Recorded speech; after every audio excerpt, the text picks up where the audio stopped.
Здравствуйте, меня зовут Влада, и сегодня мы начинаем первый урок казахского языка для детей. Первый урок.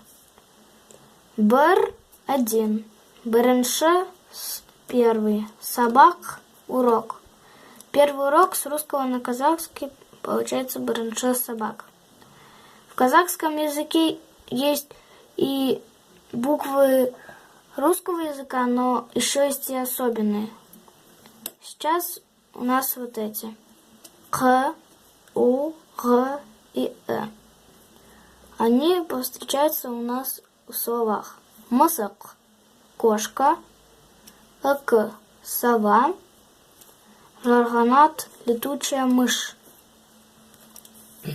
Чтобы выучить слова, я использую карточки.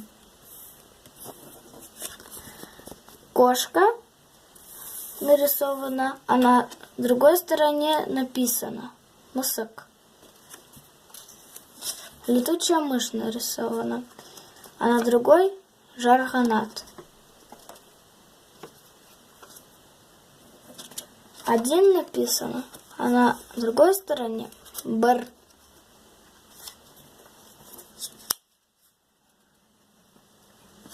Это сова. На другой стороне написано «ык». Так я учу все слова. Наш урок подошел к концу. Учите слова и до следующего урока.